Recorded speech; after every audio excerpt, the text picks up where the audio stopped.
Hello and welcome to the Kingdom Impact Lab podcast. I'm your host, Sam, and I'm the co-founder of Kingdom Impact Lab along with my wife, Tatu.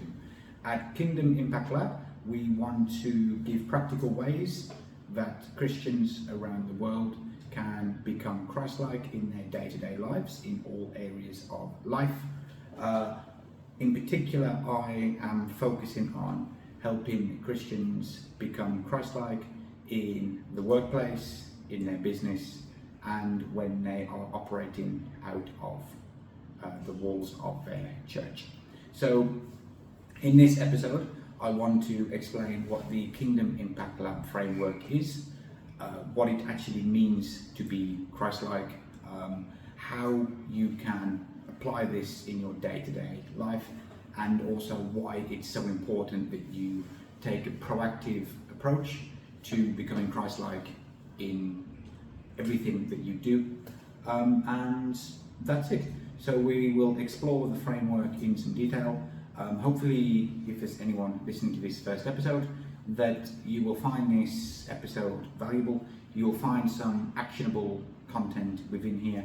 And more importantly, I want you to go away with a fresh perspective and to understand what you need to do in your day-to-day life in order to take one step closer to becoming Christ-like, why this is so important to actually do, and well, it's the practical application that I want to share with you. So let's dive into the first episode. I'm excited to get started and to share what I've researched and what we are doing at Kingdom Impact Lab. So first of all, why is it so important to proactively pursue Christ-likeness in everything that you do? So first of all, if you don't proactively try to become a better person, and for Christians, the ultimate person that we can strive to be like is Christ. Christ was sin-free, it's perfect, it's the perfect role model for us to aspire to be like in everything that we do, and it's something that's unattainable. It's something that we will always constantly be on this quest to become better in our lives, in order to become more Christ-like. If we don't make the conscious decision to pursue this, I can tell you now that you will be influenced on a subconscious level, and the messages and the signals and the spirit of the workforce, marketplace, business world, the culture that you're in, this spirit is not what you... Let me rephrase that.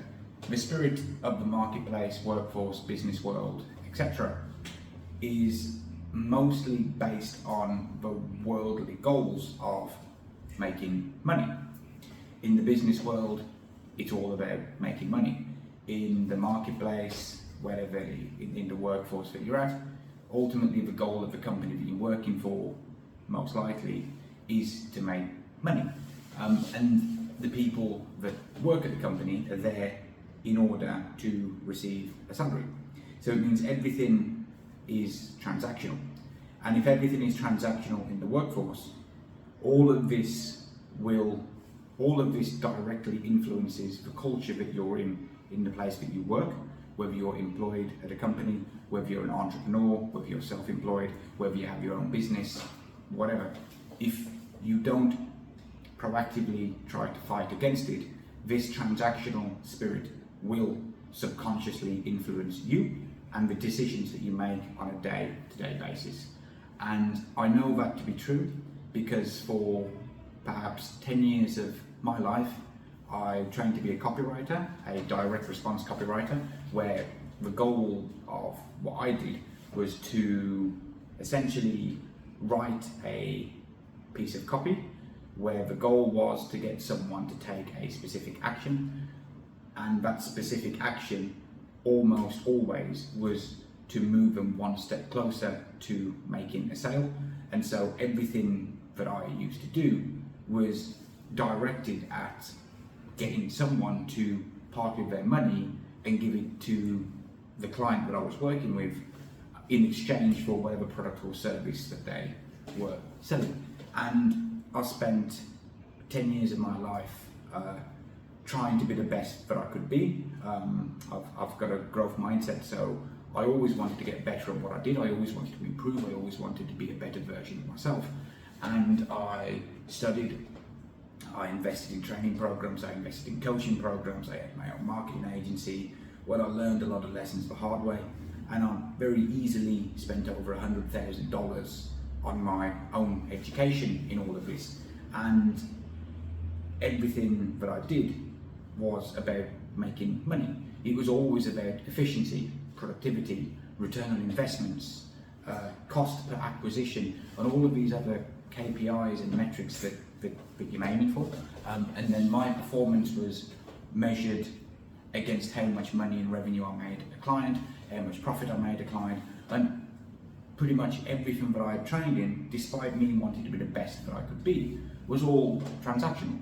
And as a result, the way that I operated in my business and as a freelancer in order to serve the clients was in a completely transactional way.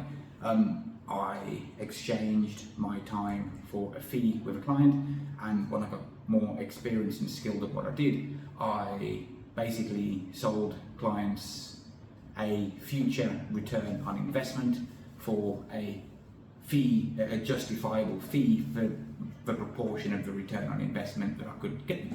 And as a result of that, that led me to operate entirely under a transactional sort of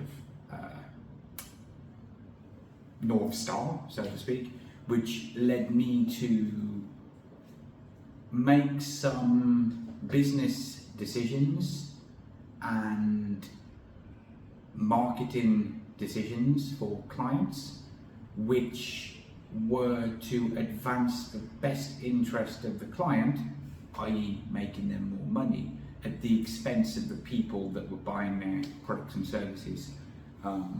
And in some of the other videos on the YouTube channel, I've mentioned stories about this before, where basically the ones I had a client and they needed to make fast cash because they were struggling to hit payroll next month, fewer sales than expected, and so I came up with a brilliant idea on how to get more people to buy to invest in their coaching program, which cost $5,000, I think it was, and I came up with these ideas which were brilliant, and the client thought I was a genius because they worked and it got them some revenue and all of this. But the reality is, we were sending daily emails at the time and putting out daily content under my direction with email marketing, which was to basically get people to book a call and to sign and join the program if they wanted to.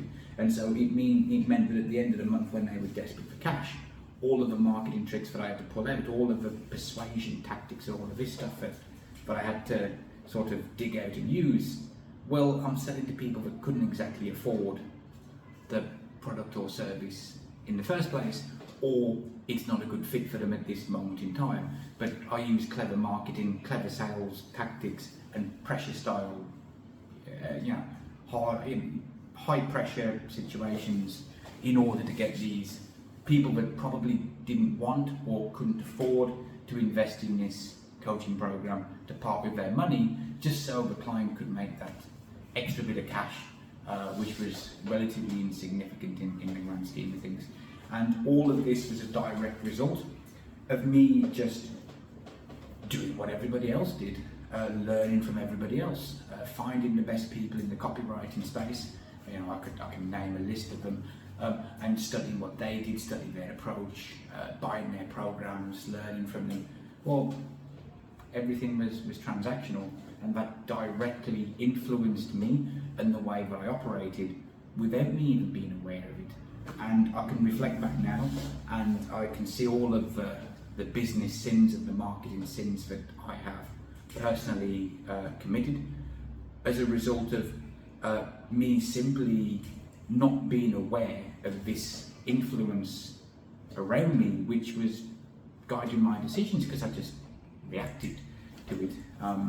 And that's the story of what happened to me, and I'm sure that you can relate to it as well, that if you're in your business and everyone's doing one thing, it's very easy to follow what the crowd are doing, to copy what they're doing, to imitate what they're doing, to base your own integrity and your decisions on what the crowd are doing rather than doing what you believe to be true. And this is what happens when you simply just react rather than proactively, consciously try to become Christ-like in what you do, which slowly over time will turn you into the best version of yourself that you can be. It will make you attractive in your business and your workforce and in the marketplace. People will notice that there's something different about you, and that's when you can have conversations with them. And so that is why you need to proactively pursue Christ-likeness. The reason why you have to pursue Christ-likeness is because he's the best role model that we have. He was perfect, sin-free, and it's something that is impossible for us to attain. And also, we have all the answers if we read the Gospels about what Jesus did and what his life was. We can find out examples of what we need to do, and we can pursue it. It gives us a solid reason why, a reason to do it. And this directly ties into the area of research that I'm interested in, which is it's basically that so many people around the world lack meaning and purpose in their lives, and they don't really know why, and they keep drifting, being focused on lower order goals and lower order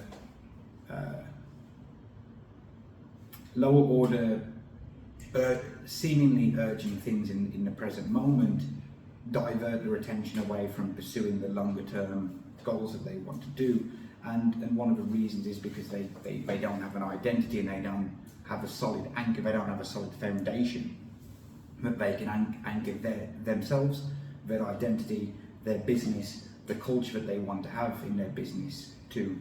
And again, when we pursue Christ-likeness, that becomes the solid foundation, that becomes the solid rock, that becomes the eternal, unmovable, infinite, timeless, universal rock that we anchor ourselves to. And then naturally, as time passes and we pursue our goals, different things are going to influence us and pull us in different directions, and then we're able to stop, recalibrate, and then we can reorient ourselves back to this solid foundation anchor, and then bring ourselves back in alignment with what we actually want to do. And that's kind of the reason why, because without it, you will drift, you will spin in circles, you will find that you don't have a reason why for doing things. And if you don't have a reason why, if you're a Christian, you will find that there's an inconsistency between who you are as a person and what your actions are on the outside. And well, that's the Beatitude 6 in the Sermon on the Mount in Matthew chapter 5, I think, which is blessed are the pure in heart, for they will see God, I think it is.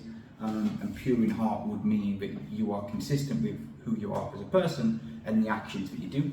So without having a solid foundation, you will drift, you will be pulled in different directions, and you will 100% be influenced by the secular, transactional, idol worshipping secular world and culture, which will influence you on a subconscious level without you being aware of it. So that's the reason why. That's a long introduction to what I'm about to share with you next. And so the next question is, how do we actively pursue Christ-likeness in our day-to-day actions? Well, the framework that I've developed is based on a book written by Pastor Philip Lynn, called The Invasive Kingdom, and inside he shares like a framework on what to do and how to behave in day-to-day situations, in the workforce, in the marketplace, in business, so that your behaviour and your actions reflect Christ, so people can read Jesus through you, so people can read the Bible through you as well. I don't want to go down the path of doing this in a too religious way. If you want to pursue Christ-likeness and you want to then use that as a way to share the gospel, that's entirely up to you. If you want to pursue Christ-likeness because it's your personal mission, it gives meaning and purpose to everything you do, but you're uncomfortable about sharing the gospel or sharing the Bible or talking about Jesus afterwards, that too is perfectly fine. This is just a framework on what you can do, on how to become Christ-likeness, how to behave, what your actions look like, and it's there to help you transform the mundane tasks into extraordinary tasks filled with meaning and purpose that you're eager to do. It transforms the ordinary, boring, routine situations, jobs, things that you need to do into an act of worship where you will find a deep sense of fulfillment in doing these tasks simply because you're pursuing Christ-likeness, rather than viewing these tasks and these day-to-day jobs and your to-do list and all these routine things as just another thing you have to cross off your to-do list. So what you do after you apply this framework is entirely up to you. I just want to share with you the results that I'm having myself by proactively applying this framework, and hopefully you can get some value too. So what does it mean to pursue Christ-likeness? So it means you pursue excellence, excellence in your character, excellence in your ability, and excellence in your integrity. It's the pursuit of extravagant love. It's the pursuit of humble service in every situation that you're in, and having an attitude and mentality and mindset of radical generosity. So what we'll do now in the second part of this podcast is we'll explore each of these characteristics in a little bit more detail, and then we'll find out what you can actually start doing right now in every single decision that you make, so you can make a decision that moves you closer to Christ-likeness rather than reacting, which very likely will just move you away from it. So the first is the pursuit of excellence.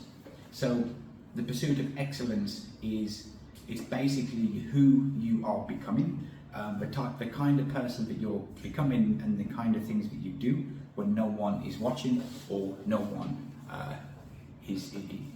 when no one's watching and nobody ever will watch. It's doing the best that you can. It's not cutting corners or trying to have shortcuts.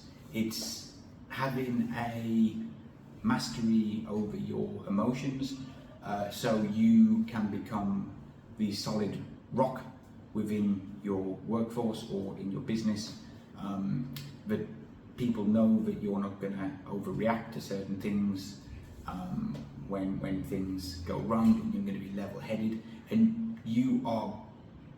The goal in terms of excellence with character would be, it's something that I learned from Jordan Peterson during when there was a death in my family which hit hard, and that was that your goal would be to be the strongest person at your father's funeral.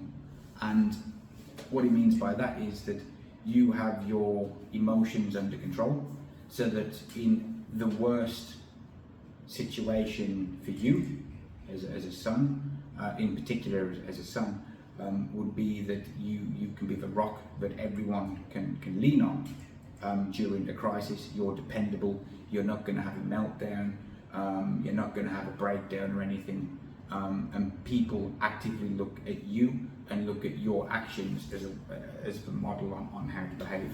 And that would be one goal that you can aim for in terms of the emotional mastery, not overreacting to things, and the kind of person that you want to become. So what exactly does it mean? What are some practical ways to start you on your journey to becoming excellent in your character? Well, first of all, you can start your morning in a slightly different way. So let me share a story of once when I worked with a client that they introduced this new thing that they wanted to do every day, and that was to have a 5-minute Zoom call with all the people on their team, and then everyone can say what they're going to do each day, what the aim is for the day, and then that's it. And then potentially at the end of the day they'd have another Zoom call and then kind of say whether they achieved it or not. And the actual intention behind doing this little activity was to help people get aligned on what the goals are for the day, so everybody knows what each other's doing on the team. So if you know that one of your team members on this urgent got this urgent top priority project on, you're not going to bother them all day to respond to an email for some relatively insignificant thing. It was there designed to try to align everybody on the team with what the main objective is for the day and what each individual on the team is doing. Well, naturally, I managed to get out of that because I was working as a contractor, and I don't want my entire day to be directed around a 5-minute call with a client. But the essence here is that what they wanted to do, them starting their working day based on their performance, which would align with what the company's main objective was. And this particular company's main objective was to make money. That was it. They came up with some mission and vision afterwards about how we want to help these people get these results and all of this, but no, the real reason is they wanted money. And the CEO of the company openly admitted, at least to me, and completely transparent with the team, that their goal for that particular year was to hit 10 million. They wanted to go from being a mid 7-figure a year company to hitting 10 million. And I think the reason is just simply because it's the next goal to do. But when that's the main goal and all of the objective in the company is based around hitting that financial target, every decision on each individual member of the team in that day is going to be in some way, whether directly or indirectly, linked to generating sales and revenue in order to move the company closer and closer towards that 10 million target. Which means that having that little meeting in the morning, while it was all well and good for the company, it wasn't necessarily good in terms of building character. And here's why. Sure, it was good in terms of building character and dependability from the company's perspective, but the company was there just to make money. There was nothing beyond making sales to hit their financial targets. It means that each person on the team, from people that worked in sales to people that worked on the ads to people that were just the assistants to people that were involved in appointment setting and all of these other things to the CRM person and all of the other things, it was all based on, it was all transactional, based on money. And so when you're in a situation like that, your goal is to make decisions in the moment to moment, in day to day. The moment to moment decisions in your day to day activities is going to be geared towards, am I moving this person towards a sale? Is this person made the sale? Have we received the money from them yet? Is there any way we can get them to upsell into something higher priced, or can we cross-sell them into buying something else as well? there's nothing there about the other person. It's not treating the other person as a human made in the image of God. It's not treating the other person as someone with a unique story and a life and real pains and real struggles and real suffering and things. No, it's just you just viewing them as a number of subscribers on the email list, as a number of book calls or a number of prospects spoken to that day. And their only value is to you as an individual and to a company is how likely are they going to buy, and have they bought yet, and have we received the money from them, and how likely are they to upsell again in the next X number of days based on the previous behaviour of customers like that in the company. Yeah, your excellence in character there is not great, kind of thing.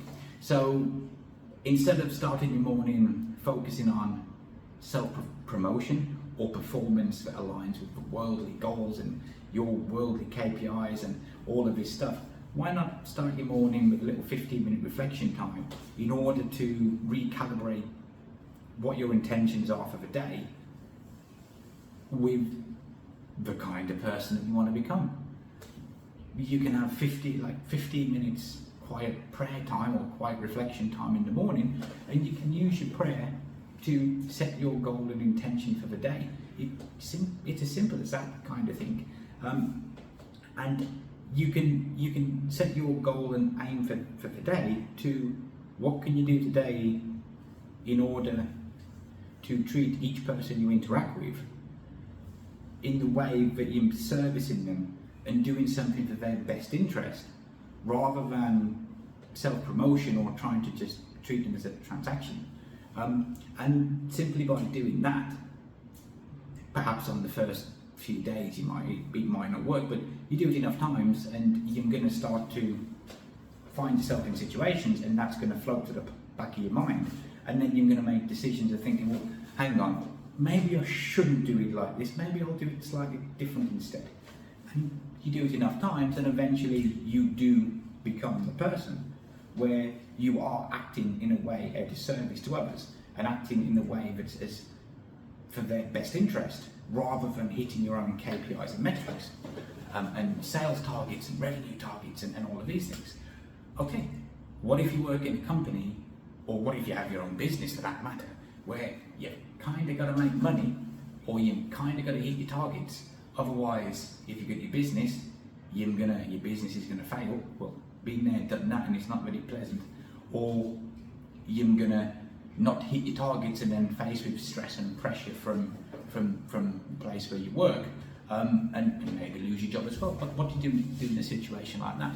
Well, you can still aim to hit your KPIs and your targets, but instead of focusing exclusively on making the next sale, selling the next product, getting the next person into your program, membership, continuity, whatever it is, selling your next piece of clothing, instead of focusing on that, why not just focus on how can you help the person that you're interacting with now in the best way possible that's related to what you do.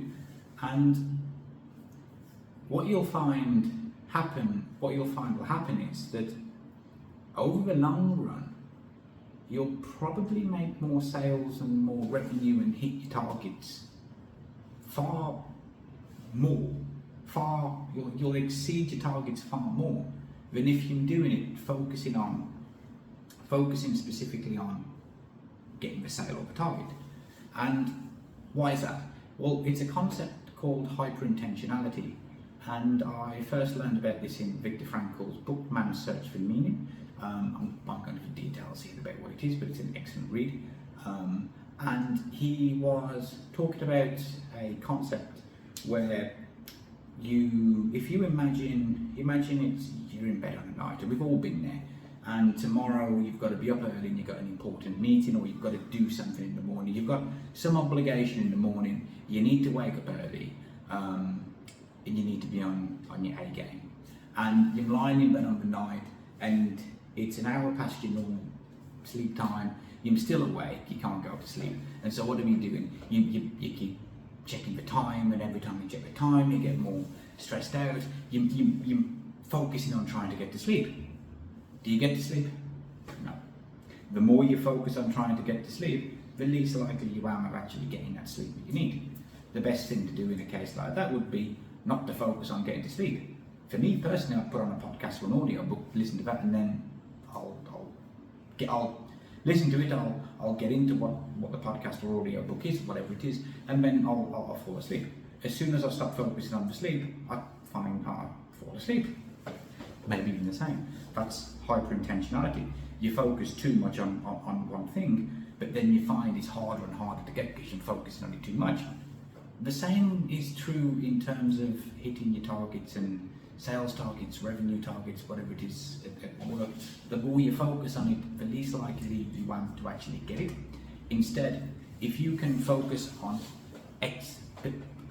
having excellence in your own character, which would be, and you start your day by how can you be of service to people, and how can you actually help people and benefit people, how can you find out what the person you're talking to is struggling with, and then actually solve the problem, genuinely try to solve the problem, whether your product service is the right fit for them or not. You're open and transparent.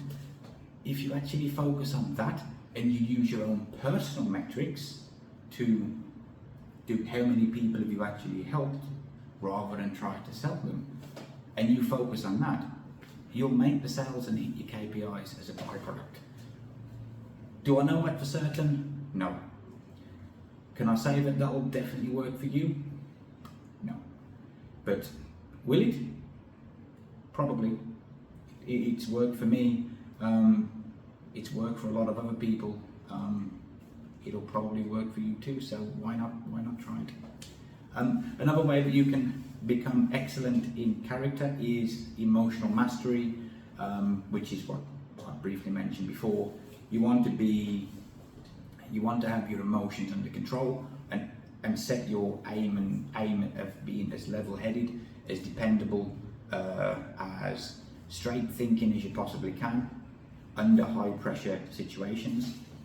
People will look to you as the leader on how to behave and react in situations, and you can, if you can become dependable, have your emotions under control, deal with high, if, let's say there's an argument going on, someone shouting at you and throwing things around and all of this stuff, but you remain calm, level-headed, and you can turn the situation around. That is something that people will respect and aspire to be like. That is something you can strive to be. The next thing is, in terms of excellence of character, is don't gossip, one, and don't do any kind of talk that divides people.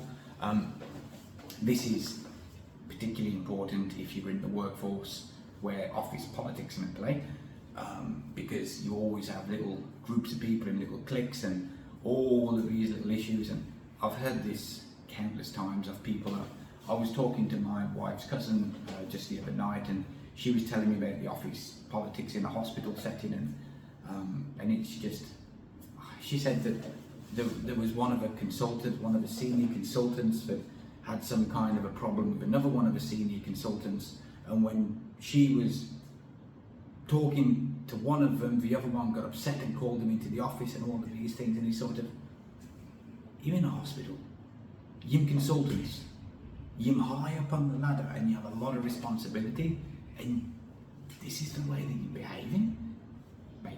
Makes no sense to me. But obviously if you're in that situation, you're caught up with it as a result of the culture that you're in, the spirit of the workforce that you're in, which is often quite toxic. So if everybody around you gossip and have talking, things that are decided, things that they do things that divide rather than bring unity, well, don't participate in it. Set yourself the goal and the target not to be involved in any gossip. It's as simple as that. If someone's gossiping about someone else to you, you don't have to continue the conversation or talk about it. You can just learn how you can deflect that situation away and then sort of maybe even explain to the other person why you don't think it's appropriate to gossip about them, and that what other people do is really not really much of your concern. And you can explain these things and the reasons behind it to the other person, and maybe you'll change their opinion too. And then if everybody behaved in a way where nobody gossiped, maybe you can transform the work culture you're in. Again, this is just an idea. I'm telling you what to do in that moment, and it's sort of, you have to remember the kind of person that you want to be when no one's watching, or when people might not listen to what you have to say. And by you simply choosing not to gossip and not to participate in office politics games, it might be a little bit detrimental to you, but at least you know what you're doing is right. And okay, I think I'm going to leave it there in terms of excellence of character, because we've still got a lot more to do and not much time left on this podcast episode. So the next one is excellence of ability, and the excellence of ability will simply mean that you try to be the best that you can be in terms of the job that you do. So for me, for 10 years or so as a copywriter, it meant to start off with, I found that the best copywriters used to handwrite the best copy out, best sales letters out, and just learn it and learn the flow and the structure and how it all did.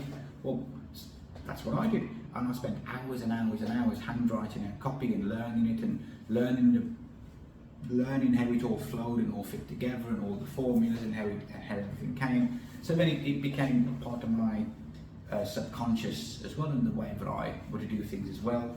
I invested in training, learning from people, because I wanted to be the best that I could be. And ultimately though, that was all through a transactional lens, without me even being aware of it, and that directly influenced my actions, and doing a lot of things unintentionally which I'm now aware of and that I actually regret doing. But it sort of, if you can master what you do, if you can become the best that you can be at whatever it is that you do, you will get job satisfaction, you will get fulfillment in doing your job, doing your work. And that's whether it's working in admin, whether it's operating a multi-million-dollar business, or anything in between. When you can be the best that you can be, and you get really skilled at what you do, you get a lot of joy and fulfillment and happiness from doing it. The pursuit of mastery would be, in certain situations, that a practical thing you can do is prepare beyond what's required. So what that means is, if you have let's say for example, you have a sales call, that's a common thing that a lot of people can probably relate to, or maybe not, maybe it's just me being a little bit biased because that's the kind of people that I spent a lot of time working with, where their whole business is based on having calls booked and then selling on calls. But let's just look at that for a moment. So if you have a sales call coming up, and you have the name and information about the person, well, perhaps what you could do is, when you first talk to the person, maybe you can kind of set yourself a goal of trying to find out a little bit more about them as a person, rather than just what are the pains, what are they struggling, and then how can you position the product or service that you sell it in order as the only solution to their current, present moment pain, challenge, struggle, problem, etc. And so by doing that, you maybe you ask what the partner's, what the spouse's name is. Maybe you ask if they have kids, and if they have kids, write down the names and ask about them and learn about them, and learn about the person you were speaking to as a human. Ask about the family, ask about the hobbies and interests, and make a note of them, and show a genuine interest in what they do. And by doing that, the person will feel heard, and not many people actually do that. And perhaps the first call that you could have with someone may not necessarily be the hard sell straight away, but maybe you want to just have a call just to get to know them a little bit, and then you can have a second call afterwards, and you've got all the information that you can ask them about. That's one way that you can prepare beyond what's required. Or let's say you've got a presentation to do. That would be another one that maybe you can relate to, or maybe not. And if that's the case, you could prepare far more material than is necessary in order to give the best presentation that you could. You could make a point of, let's say you're in a small group, there's 10, 20 people there. You could make a point of printing off the slides, or printing off a short summary of what everything's about, and then you can give it to people at the end so they can remember it. There's an infinite number of things that you can do to prepare and go beyond what's required. And perhaps another way to look at it in the practical application of this would be that it's always have the mindset of go the extra mile for people whenever you can, without expecting anything in return. And that's how you can pursue excellence in ability. And this is a continuous process. It's doing things, getting experience in it, getting better at it, learning more,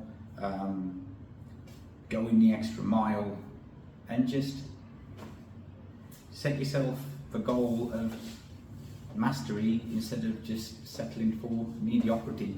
And simply by doing that, you will have more meaning and purpose in your life, you will feel more fulfilled, and you'll be happier as a result of it. I remember once my dad having a conversation with my dad, and the area where we grew up was heavy industrial areas, a lot of factories, foundries, coal mines kind of things. And my dad told me that he remembers when he was younger that you have people that went to work in a factory and they were a turner, and I think the turner, just as the name suggests, turns things. I'm not sure on exactly what the details of the job is, but that's what they did, and 10 years later they're happy and proud of what they do. From the outside, you'd look in and think, well, all they do is turn this thing around, and it looks relatively insignificant. But to them, because they've been doing it 40 hours a week for 10 years, they had mastered that particular super specific field, and they were one of the best at it in the factory, and possibly in the entire region, as a result of taking care and pride in the work that they did. They're the kind of people that would be able to tell you almost an infinite number of nuances to the job that they did, and they can problem solve and all of these things that you wouldn't expect from such a seemingly mundane kind of job. But yet the people when my dad was younger, I think when he left school, this was at the tail end of the industry before it started to end, and they had a lot of pride in what they did, and it was the same for all the different people in the different areas and the different departments in the factory or foundry or the coal mine of what they did. Well, sure, not everyone, but that's what made the difference between the people that got up and went to work with a smile on their face despite doing the same thing day in, day out, and those that went to work every day with a hangover because they spend all day waiting for the day to end so they can go to the pub, and then they drink themselves into oblivion because what they do is so hard and boring and they hate the job, and then they go home and pass out and then wake up and then do it all again. That's kind of a difference, and that is how you can pursue excellence in ability. So the next one is the pursuit of excellence in integrity. So in a lot of the videos on my YouTube channel, I do talk about integrity as a separate kind of characteristic, but perhaps the excellence in your integrity would be a suitable one to combine. And here's why. Excellence in integrity would imply that you always do what's right every single time, even when it goes against your own self-interest, and sometimes it goes against your self-interest kind of massively. That's what you can aim to do, and aim to be the person that becomes like that. What does it mean to have integrity? It means doing what is right when it costs you. It means you refuse to take shortcuts that compromise your own principles. It's you operate on transparency, openness, and honestness in all the interactions that you have.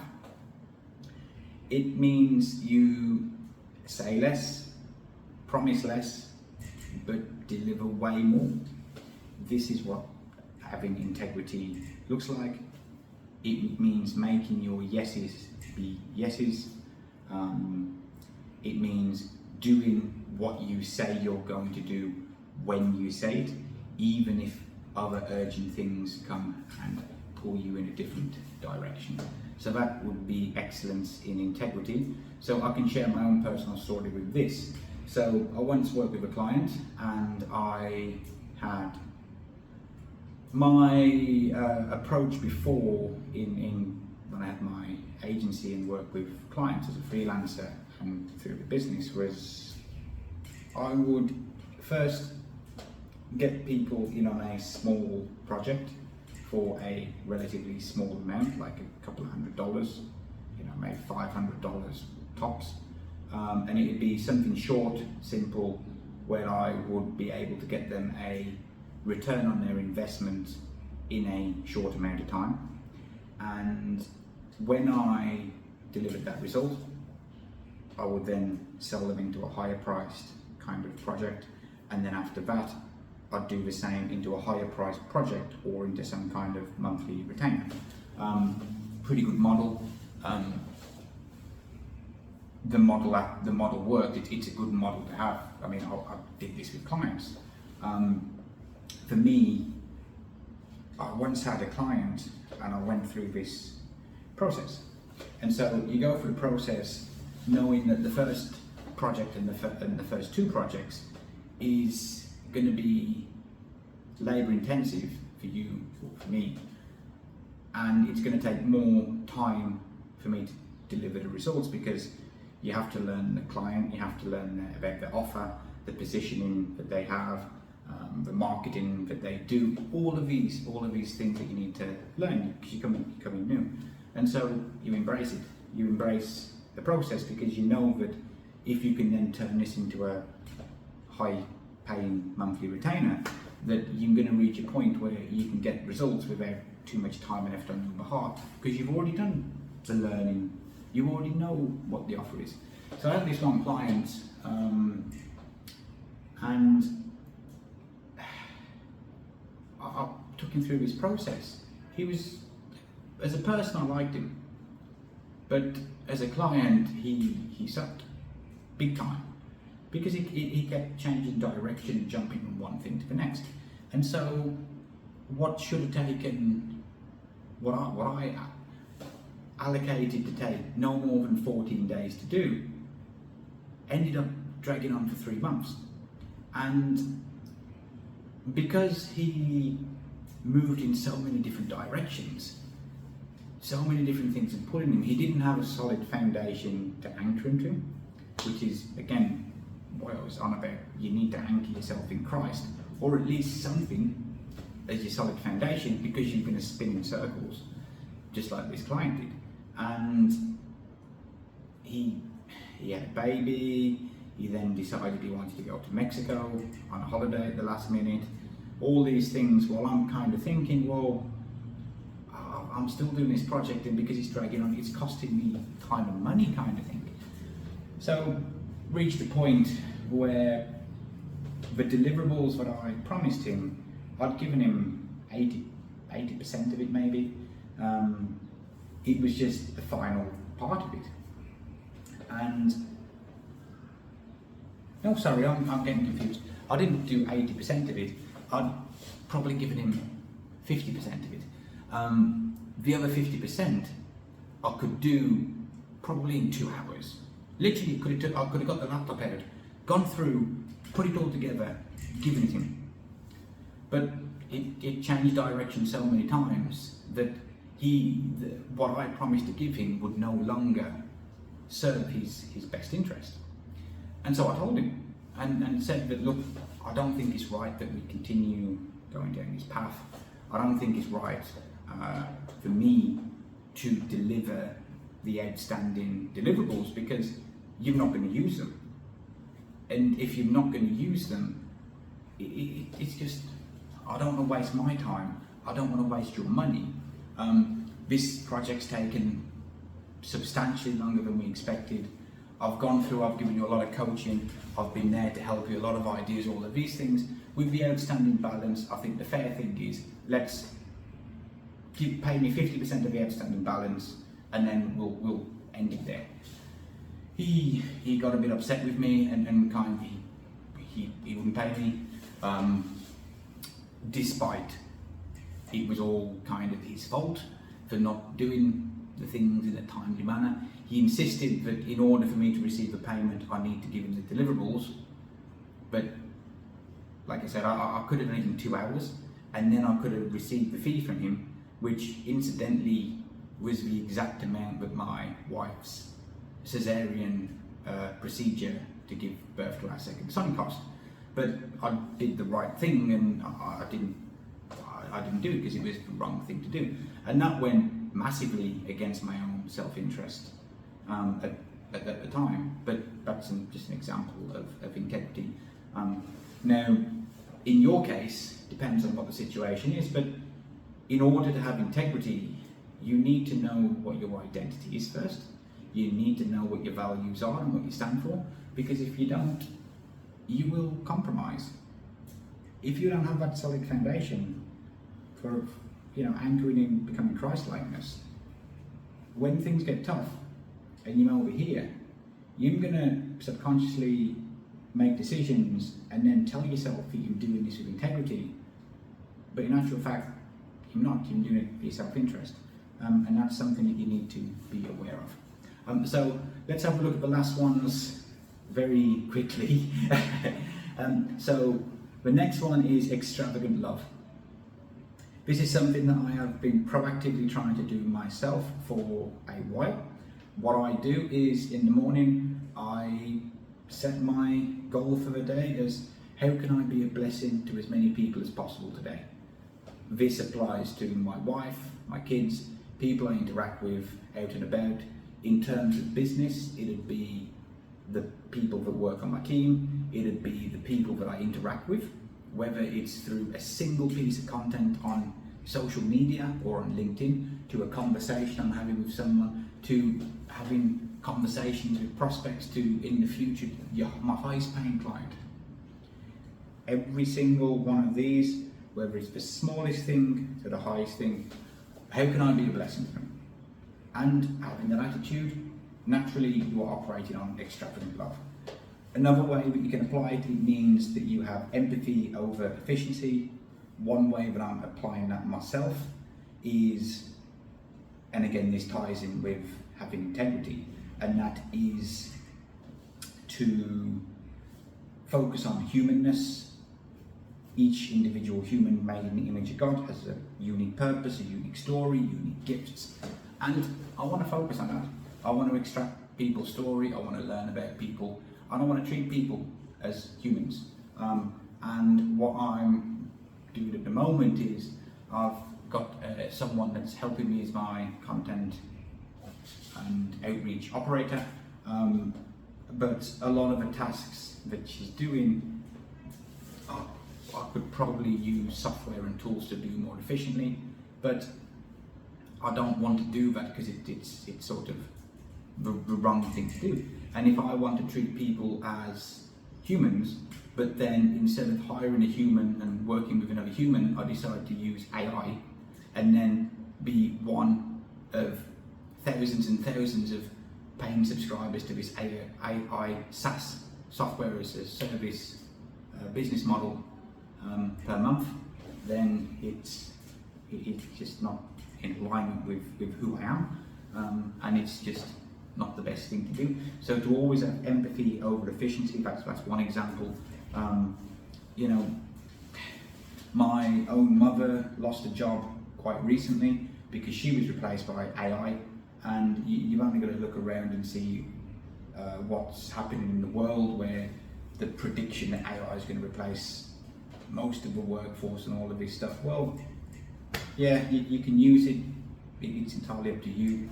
AI is a tool, it's not a real person, it shouldn't be treated as such. And you know, what's more important to you?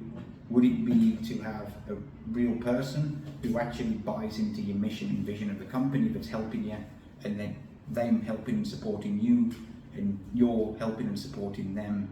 And is that better than just saving a couple of dollars on AI software? I don't know, that's a decision for you to make, but that's empathy over efficiency. Another one would be to forgive quickly and fully. So this would be that naturally in the workforce, in business, that conflicts are going to happen, headbutting is going to happen, issues are going to happen all the time, such is life. Things are going to go wrong.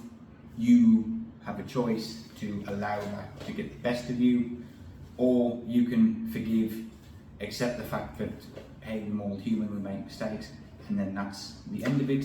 The converse is, I've got a friend, I've known her for a long time, and she's descended down and down in terms of misery as a result of not forgiving people from the past, and her life is just it's not the best, to say the least, and that is a result of failure to forgive, failure to forget insignificant things, and then as a result you start to take things personally, which leads to bitterness and a whole bunch of problems with that. And when you're bitter, your own spirit is going to be toxic and people aren't going to want to come to you. Flip it around, operate on extravagant love, and people do want to come to you because you're different. There's something is radiating about you, and you know the kind of people that I'm on about, because there's certain people who've got this special, something about them radiates. You can't name what it is, but you're just naturally drawn to them. That's what you want to become like, and you can become that person through extravagant love. So the next one is, number 4, is humble service. The way that I view humble service is, for me, it is viewing the person that I'm interacting with as in a higher position than I am, and this directly ties into viewing each human made in the image of God, with a unique purpose, a unique gift, a unique story. There's only a few things in life that I'm good at, and even with those, there's always people that are better than me. So having a humble mindset, and if you go into an interaction with someone and you view them as someone with a unique gift and a unique skill and a unique perspective that you don't have, you go in there with the attitude of, what can I learn from this person? Instead of, what can I get from this person? And having that attitude of, what can I learn from this person, naturally flips everything around. So it's not about you, but it's about them. And that's how you can operate on humble service. Another way would be that in the workforce, or in the workplace, in your business, in the day-to-day things, it'd be with the people that you interact with. It's, how can I make their workload lighter? How can I make their path today lighter and easier for them? What can you do in order to help them? Likewise, if you're talking to clients and prospects and people as well, is what can you do in order to help them in the situation that they're currently in, to make their life whether it's just in this tiny, tiny present moment of the day, better than it was before. And finally, it is radical generosity. And this is another, this directly ties into everything else. Radical generosity is that you give your time, attention, ideas, freely, without the expectation of anything in return. It means that you serve people, and you serve people to the best of your ability, whether they are just someone on social media that's got a question to ask you, a genuine question to ask you, or whether they're your highest paying, most loyal customer, client that you've had in your business.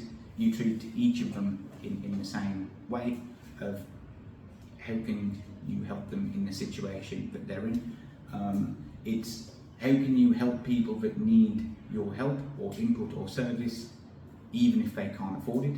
It's not discriminating against who you want to work with based on whether they can afford your service or not.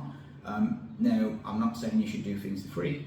You should have a business model, and the business models that I'm familiar with in my past and the clients that I've worked with is sort of high profit margin, high fees.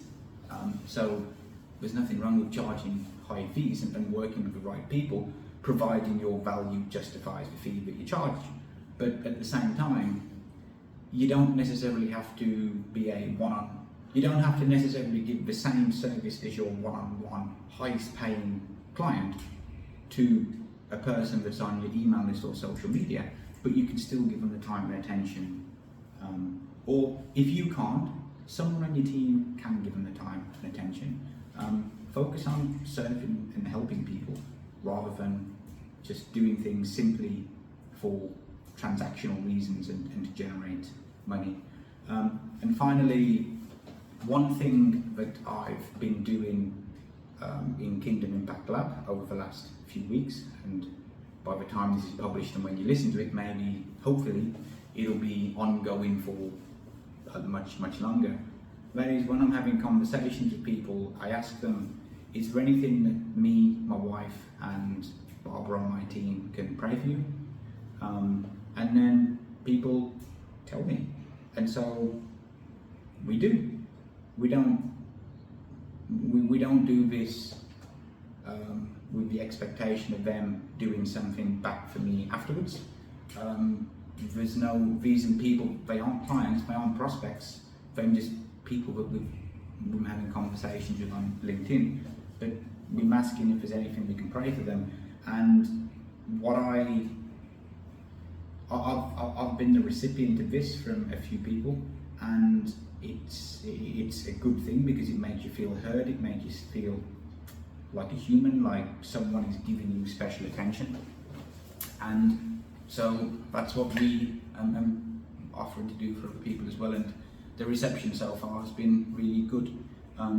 In many ways, if you want to become Christ-like by operating on sort of the principles of radical generosity, offering to pray for someone, even if they're a stranger, at an appropriate time, of course, not just randomly say, but it's sort of, during the conversation with them.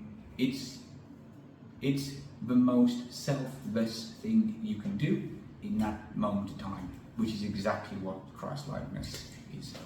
Okay, so that's all for this podcast. So just to quickly summarize, the core parts of becoming Christ-like is the pursuit of excellence in your character, ability and integrity, operating on extravagant love in your day-to-day decisions. Think, how can you be a blessing to this person? How can you be a blessing to as many people as possible? It's having an attitude of humility and humble service to others. What can you learn from the person you're interacting with? How can you serve this person better today? What can you do to make their life easier for today, or whether it's just in this present moment, and operating on radical generosity where you are very generous with your time, your attention, your ideas, offer to pray for people, and generally go out and try to be a blessing to as many people as possible. And when you incorporate that in your business, in in what you do, in the work that you're currently doing, whatever it is. When you set this as your targets, you transform the ordinary, mundane tasks of work you do into an act of worship, and that infuses everything you do with meaning and purpose. And by focusing on becoming Christ-like and setting your own personal targets of becoming Christ-like, you can still aim for the other metrics and KPIs that you've got to hit and targets you've got to hit at work or in business or whatever it is you do, but your own personal targets of becoming Christ-like, when you focus on these, you'll probably hit and surpass your other targets because you're not as a byproduct of becoming Christ-like. Okay, so that is the end of the first episode of Kingdom Impact Lab.